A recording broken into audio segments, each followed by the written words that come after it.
There's so many questions that I'll get to, but you are titled the Queen of Dancehall, right? What does that mean for you? Well, the Queen of Dancehall, I think it means that I've made it. Because dancehall is a genre that has produced so many talented women. Mm-hmm. So when you are titled as the queen of a whole genre, that means you are on top of the genre, like you're the leading lady. Yeah. But dancehall itself has produced so many talented women, you know, that has left big footsteps for me to fill, to be even considered lucky enough to have that title that I'm honestly grateful for, because we have the likes of Sister Nancy, Bam Bam, you know, Lady Saw, Patra, so many other great legends that came before me. So I think to have that title is really, it gives me great pleasure. I'm humbled to have that title, because I didn't, you know, it wasn't given to me. I earned it. Really worked hard. So before sold out shows, before Grammy nominations, take us back through how was it growing up in Jamaica? Lord, that's a long, long story. I came from humble beginnings. My father died when I was 9 years old. Wow. My father used to push me to do music. I think that's where it started for me at home. He used to play a lot of Bob Marley songs in the house, a lot of Professor Nuts. And I used to recite the lyrics. And I think that's where he discovered my talent for music. And he used to say, my daughter's a star. So every visitor would come, he would come and say, come, Gracie, sing for them. And he used to walk and boast in the community that I can sing and I'm gonna be a star. And that's where music was introduced to me within my household. But he died, unfortunately, when I was 9. May his soul rest in peace. And ever since that, I just found myself fighting, because that strong, dominant male figure was just missing from home, and it was just my mom and my siblings and I, was 5 of us, and we used to sleep on one bed. So we call it head and tail in Jamaica. So it's one bed, 5 of us, in order to make space. One head gotta go that way, the head other go the other way. We call it head to toe. You call it head to toe? Head to toe. Oh, see, similar culture. Yeah. But we call it head and tail. So with growing up in Jamaica and to have produced as much success as you have. Yes. When I go to Jamaica, beautiful people, beautiful waters, beautiful experience. Yeah. But the resources may be in question. How are you able to navigate through, some may say challenges, some may say maximizing whatever I had? What was that like for you, having the ability to sing, you know, whether it's studio time, producers, engineers, A&Rs, whatever it have, you know, for you to have at your disposal at that time? How were you able to become what we see today in Spice? I think it took a lot of smart work and dedication, because for me, I used to walk into the streets of dancehall, because a lot of people, apart from dancehall being a genre, it's also a place. Mm-hmm. So dancehall is a place where people go to dance. That's why it's called dance hall. Okay. So I used to find my way into these dance hall, find my way into the party, whether I have to walk, beg, drive, take taxi, it no matter, I gotta find these events to showcase my talent. So as a young girl, I used to find myself, there's a clip on YouTube with Ninja Man when I was about maybe 17, where I used to go and sit down and beg somebody to call me up on the stage so I could showcase my talent, because I was very brave and bold. And I didn't know how I'm gonna go back home. But I would find my way to these events, go there and freestyle. So we used to have to just freestyle, whether it be challenge. I find myself even battling against the male in the business. That's how I made my name. Because I became famous before I even had a hit song. Because I used to battle men and remix their song and go up on stage and challenge them. So everybody was like, who is the little girl? So my name started mentioning in Jamaica, and that's really where it started for me. Even when I wanted my songs to be played, I remember my song, Even So Me Like It, which is one of my biggest solo songs. I used to go in the parties and stand beside the selector and say, play my song. And I'm not moving. And I'm not moving till that song they play. Yeah, so it's a lot of, you know, hard work and dedication and going around giving out CDs to taxi drivers, busman, getting Team Spice dancers to go to events and promotion.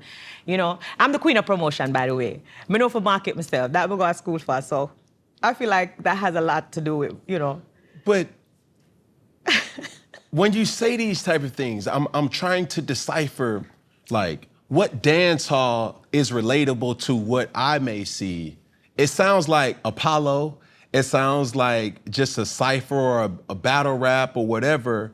And I never knew it was a challenge. You see what I'm saying? Like, I never knew you had the ability to freestyle. You feel what I'm saying?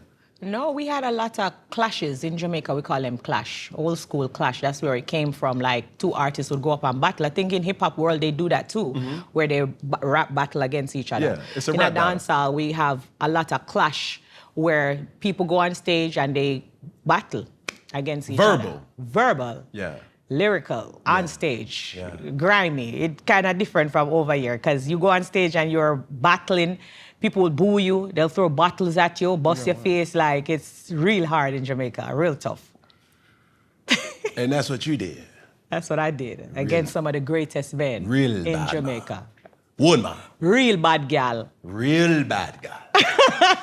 Gee, I mean, I think I want to say this because what intrigues me about this type of dynamic is, and I always tell my guests this, I owe a service to not only the viewership and the consumer, I owe a service to me. Yeah. Like, I'm curious because there's been things that has been at the forefront for so long, and it's been hard for us to kind of go back to the original origin of where it came from. I've heard dance hall for so many years and never really got to understand where it derived from or where it came from. And the distinctions from other different Caribbean music. Absolutely. So let me give you a little chit chat when it comes to dancehall and where it arrived from and all of that. So it started from ska. There's a genre in Jamaica called ska, rock steady. And then, you know, it evolved to reggae. And reggae is a more softer tempo. So if you know Bob Marley does reggae. It's more cultural. It more has to do with standard English, Rastafarianism, like it's more cultural. Dancehall now is a faster pace. So it's more hardcore. It's more dancing, the gyrating of the waistline and stuff like that. Gyrating of the waistline. Yeah, gyrate the waistline, wind up your waistline. But you know hip-hop, obviously, of course. Dancehall birthed hip-hop. A lot of people don't know that. So if you go ask me about that, look at history lesson, we have to put that in there. Dancehall birthed hip-hop. Explain. So it was Kool Herc that was playing dancehall in New York. And he was playing the dancehall mixes, and that's how hip-hop was born. I know me say so, go up and Google. Google it. Kool Herc. Google it. Siri. Google it. What you wanted me to ask my girl? How was hip-hop birthed? How was hip-hop birthed? Or Google Kool Herc. Who is Kool Herc, Siri? Siri acting slow as rain and thunderstorm. No, cool. Siri have to wake up. Pass my phone. Siri have to wake up. Pass my phone. Siri have to wake up. Listen, we're about to figure this out. Yes. Pass my phone. Pass my phone. Chat GPT and Siri have to wake up. Because, you know, they're going to argue in the comment section, so I want to make sure I read it. This new so news I have to grab my phone. I got to grab my phone. But while you're looking that up, are you still living in Jamaica? I do still have houses in Jamaica and here in Atlanta as well. Soda flex, houses. And determining, growing up in a Jamaican household, you were speaking, what is it, patois. Like, is that hard to kind of transition from patois to English? For me, it's not hard to transition from patois to English because I've been doing it for so many years. You know, when my father died when I was in Jamaica, my grandfather wanted to help my mom because my siblings and I was basically struggling to go to school, and I lost my home to fire. So that's why my slogan is from homeless to greatness. Because, you know, my house burned down, my mom was struggling, my father died, it was so many of us. But I was one of that kid was just very intrigued in school and my education and stuff. So my granddad was like, you know what, I'm gonna help Grace. And he took me to live in England. So sometimes I have this persona called Pumpkin Ginger where I go into a British accent because my grandfather took me to live in England. So I went to school there for a while. So I know the English language, you know, pretty fluently. So like when I'm doing interviews, I try to speak English so people can understand. But if I'm talking to a Jamaican, I'm gonna go straight Jamaican like Alaitra Mcgrone, where you not even understand what I say, you know? I think so. But I never knew the connectivity, and I do have that information for you, by the way. But I never knew the connection from Jamaica to England, because when I watched the biopic of Bob Marley, Yeah. he spent a lot of time in England. He did, because there was a point where, Lord Jesus, I forgot that one, though. There was a point where, you know, it was very violent in Jamaica, and people was coming for him.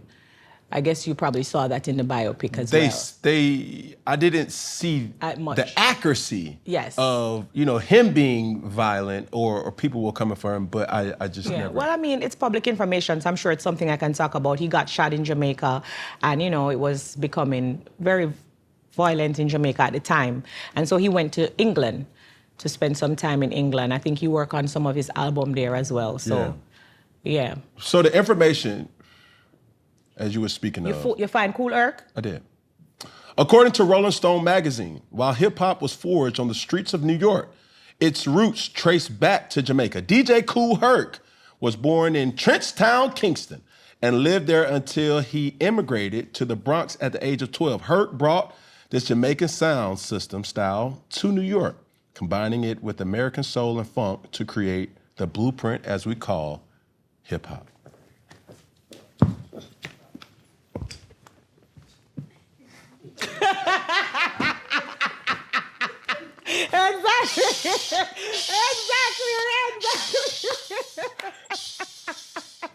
The girl know what she talking about. Thank you. Because we know they're going to come for me. Yeah. Yeah. You know what I'm saying? Because I ain't gonna lie, I said, hold on, Yeah, wait. Siri did have to wake up. She couldn't sleep. Yeah. She have to wake up. Yeah. Yeah. We all have to wake up, though. Because when you said that, I'm like, wait, Girl, what? Siri. See, hold on, girl. Girl, wake up.